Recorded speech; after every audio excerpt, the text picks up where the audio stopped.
We've all been there, engaged in what seems like a harmless conversation, when suddenly a word, a phrase, or even a glance ignites a spark of anger or discomfort or an eye of disrespect for you and the other person.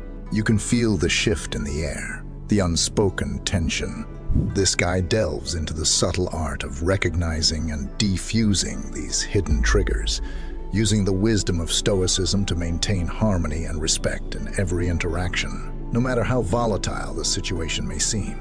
Note politicians or big figures use these tactics in interviews or podcasts. This is not just a video. It is a guide to unlock your charisma. It's about reversing your car from a dead end of a convo. Chapter 1. Recognizing the moment of conflict.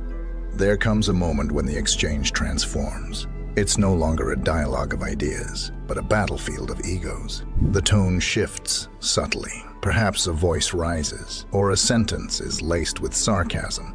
The conversation turns into a struggle not to understand, but to dominate. In that instant, the wise recognize what is happening. They see that the conversation has left the realm of shared understanding and entered the terrain of conflict. The Stoics taught us that the world outside is beyond our control, but our response is ours alone. To see the change in tone, the subtle switch to hostility, is to reclaim control over our part in the exchange. Understanding this shift is vital because it allows us to remain grounded. We should not match hostility with hostility, nor should we shrink from it. Instead, we should observe it, acknowledge it, and continue to act with calm and reason. This is the first step in defending ourselves from a conversational opponent, not by overpowering them, but by refusing to be drawn into their conflict. In recognizing the shift, we gain the clarity to decide our next move. Do we engage with reason, deflect with wisdom, or withdraw to preserve our inner peace? The choice is ours, and it begins with seeing the moment of conflict for what it is. Chapter 2. The subtle art of reframing. Once we recognize that a conversation has turned adversarial, our next task is to reclaim the narrative. The power of words lies not just in what is said, but in how it is framed. Often, an opponent will twist our words or introduce a subtle distortion, leading us into defending positions we never held. The Stoics remind us to maintain our inner clarity. We must remember our true intent and not allow others to define it for us. When misquoted or misrepresented, we do not need to react with frustration or anger. Instead, we calmly and firmly re-establish our viewpoint. By doing so, we prevent the conversation from drifting into the false territory of misunderstandings. Psychologically, this technique aligns with what is known as the framing effect, a cognitive bias, where people decide on options based on how they are presented. By reframing the conversation, we guide it back to its true course, ensuring that our words reflect our genuine thoughts. This art of reframing is not just about correcting errors. It's about maintaining the integrity of our dialogue.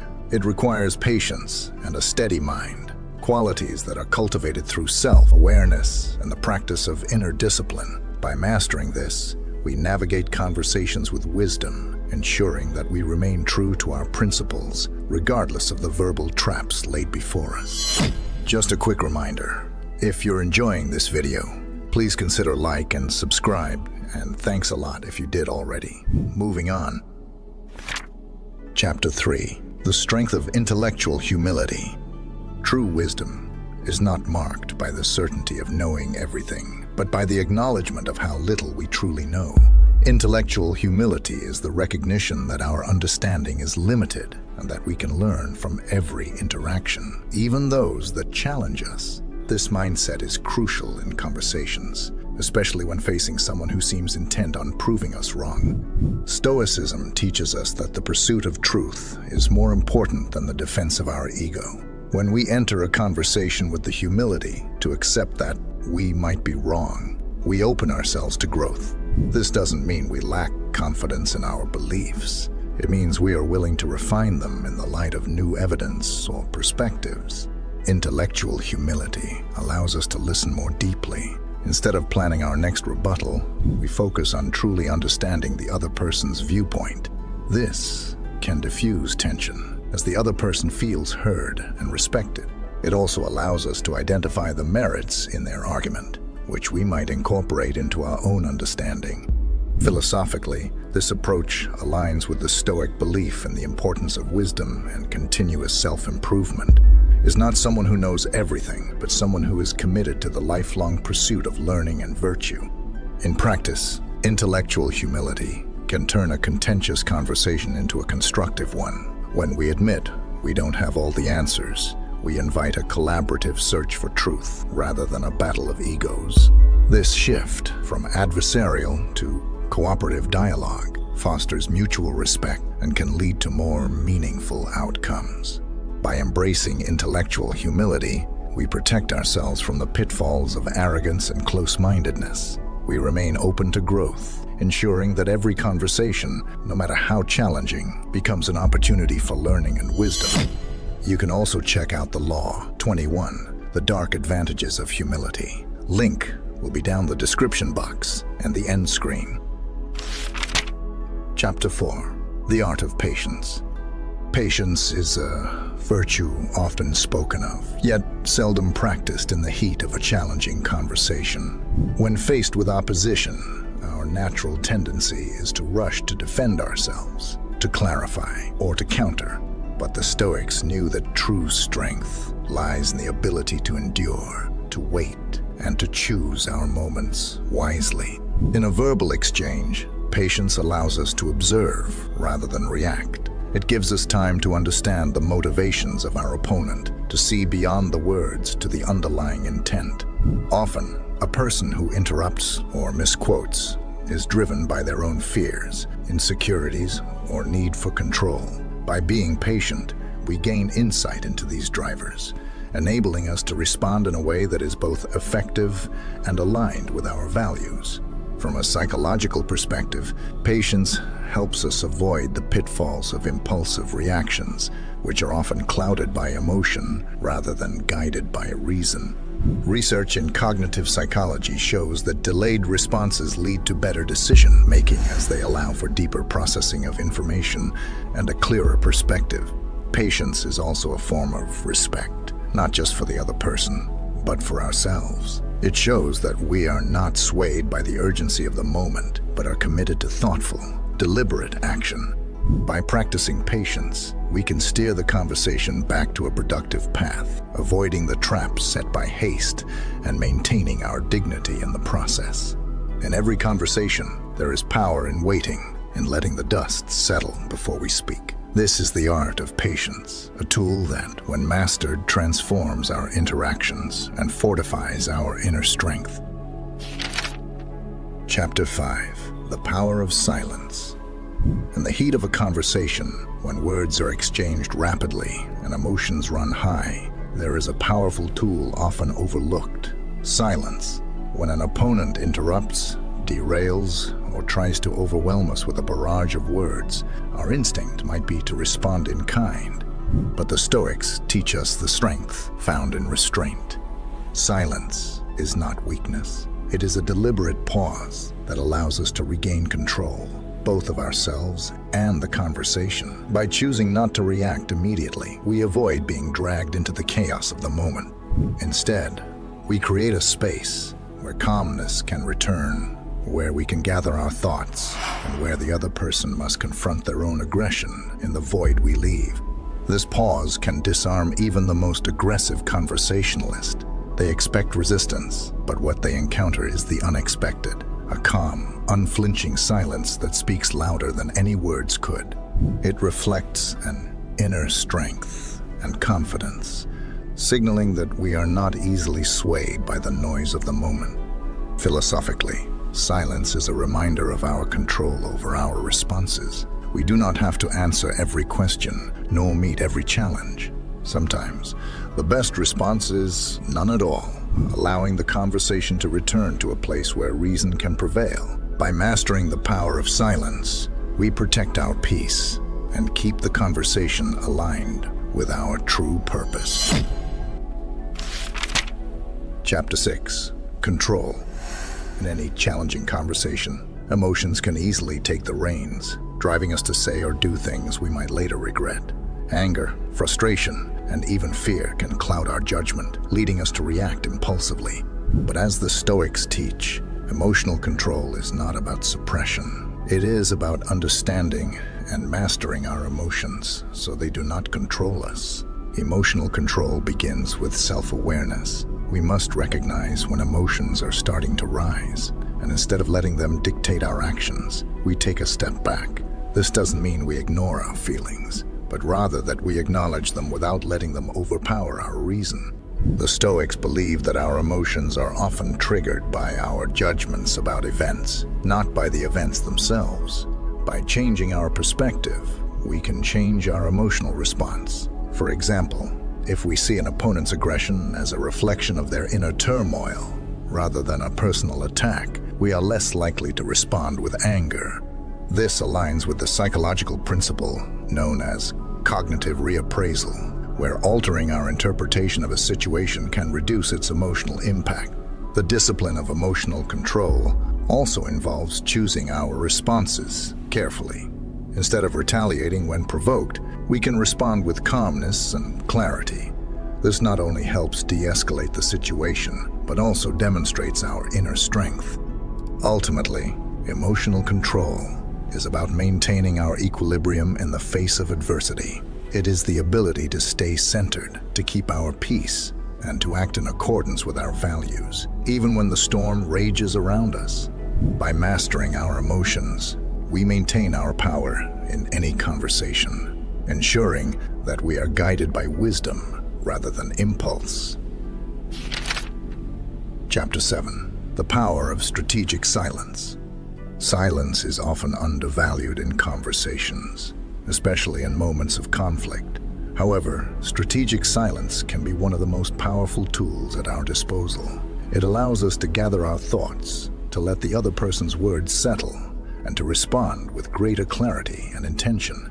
The Stoics valued silence not merely as the absence of words, but as a deliberate choice to pause and reflect. Similarly, sigmas. In a heated conversation, silence can serve as a buffer, preventing us from reacting impulsively. When we hold back from speaking, we create space for reason to assert itself over emotion. This is the essence of Stoic self-control, choosing not to be swept away by the current of the moment, but to stand firm and deliberate in our actions. Strategic silence also compels the other person to fill the void, often revealing more about their true intentions or feelings. It can disarm aggression, as the absence of an immediate counterattack leaves the instigator with nothing to push against. This aligns with the psychological concept of response latency, where a delayed response can lead to more thoughtful and less emotionally charged exchanges. Moreover, silence is a form of respect. It shows that we are not just waiting to speak, but genuinely considering what has been said. This can soften the other person's stance as they feel acknowledged and taken seriously. In turn, it opens the door for a more productive dialogue, one based on mutual understanding rather than confrontation. However, strategic silence is not about passive submission. It's an active choice, a tool to regain control of the conversation and steer it in a direction aligned with our values. By mastering the art of silence, we can navigate even the most difficult discussions with grace and composure, ensuring that our words, when spoken, carry the weight of thoughtful consideration. Just a quick reminder, if you're enjoying this video, please consider like and subscribe, and thanks a lot if you did already. Moving on. Chapter 8. The Art of Reframing. Reframing is the ability to see a situation from a different perspective, transforming how we perceive and respond to challenges. This skill is particularly valuable in conversations that seem to be heading toward conflict. Instead of getting stuck in a narrow interpretation of what's being said, we can shift our perspective, finding new angles that reduce tension and open up possibilities for resolution. The Stoics were masters of reframing. They believed that external events are neutral. It is our interpretation of them that causes distress. By changing the way we view a situation, we change our emotional response to it. This is closely related to the cognitive behavioral concept of cognitive restructuring, which involves challenging and altering negative thought patterns. In a conversation, reframing might involve interpreting a harsh critique as an opportunity for growth rather than a personal attack. For example, instead of viewing a colleague's criticism as undermining, we might reframe it as valuable feedback that can help us improve. This shift not only eases our emotional reaction, but also allows us to engage more constructively. Reframing can also help in understanding the other person's perspective. If we reframe their aggression as a sign of their own insecurities or frustrations, we can respond with empathy rather than defensiveness. This doesn't mean we excuse bad behavior, but it allows us to maintain our composure and focus on solutions rather than escalating the conflict. The art of reframing is about taking control of our narrative. Instead of being passive recipients of others' words and actions, we actively shape how we perceive and respond to them. This empowers us to turn potential conflicts into opportunities for learning and connection. By practicing reframing, we not only protect our peace of mind, but also influence the tone and direction of the conversation. It's a way of aligning our interactions with our deeper values, ensuring that we respond from a place of wisdom and strength rather than reactivity. Chapter 9. The strength in vulnerability. In the heat of an argument or during a difficult conversation, it's natural to want to protect ourselves by putting up defenses. However, there's a profound strength in allowing ourselves to be vulnerable.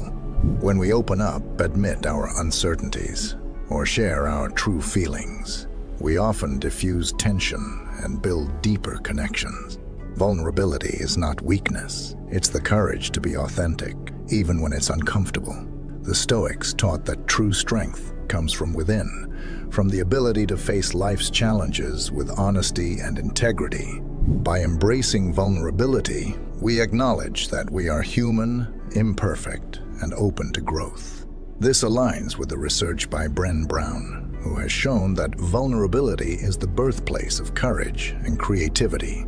In a conversation, showing vulnerability might mean admitting when we're wrong or expressing how a situation truly affects us. For instance, instead of reacting with anger to a harsh comment, we might say, "That hurt me, and I'd like to understand why you feel that way."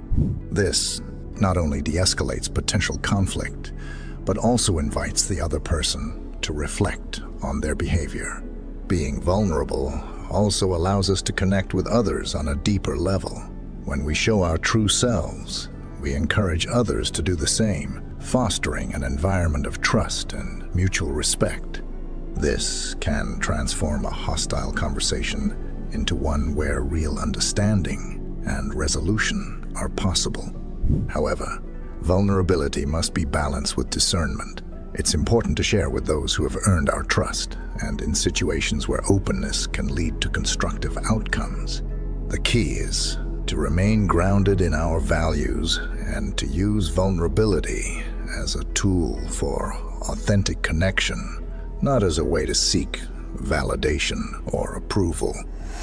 In essence, vulnerability is a form of strength that requires both courage and wisdom. By embracing it, we align ourselves with the Stoic ideal of living truthfully and authentically, even in the face of adversity. It is through this openness that we find not only peace within ourselves, but also the potential for deeper, more meaningful relationships with others. You can also check out the law, The Dark Advantages of Humility. Link will be down the description box and the end screen. Chapter 10. The Pursuit of Inner Peace. In any conversation, especially those fraught with tension, the ultimate goal is often not to win, but to maintain inner peace. This state of tranquility, where we remain centered despite external chaos, is the cornerstone of Stoic philosophy. It represents a profound mastery of self that allows us to navigate even the most turbulent interactions with calm and clarity. Inner peace is achieved through the recognition that our true strength lies not in external victories, but in our internal resilience. The Stoics believed that external events are beyond our control, but our responses to them are entirely within our power. By focusing on how we react rather than on the events themselves, we maintain our equilibrium and uphold our values. Psychologically, this approach is supported by the concept of emotional resilience, which is the ability to bounce back from stress and adversity. Developing emotional resilience involves understanding and accepting that we cannot control others' actions, only our responses. This acceptance brings a profound sense of peace as we no longer waste energy trying to change the uncontrollable. To cultivate inner peace, we practice mindfulness and self-reflection. Mindfulness allows us to stay present and fully engage with our thoughts and emotions without being overwhelmed by them. Self-reflection helps us understand our triggers and responses, allowing us to respond with intention rather than reaction. Additionally, embracing inner peace requires a commitment to living in accordance with our values. By aligning our actions with our principles, we reduce internal conflict and maintain our integrity, even when faced with opposition. In every interaction, the pursuit of inner peace is about remaining true to ourselves, regardless of external pressures. It's a reminder that our greatest strength lies in our ability to remain calm, composed, and centered, transforming every challenge into an opportunity for personal growth and inner tranquility. By focusing on what we can control, our responses and our state of mind, we achieve a peace that is unshaken by the chaos of the world around us. Thanks for watching the video.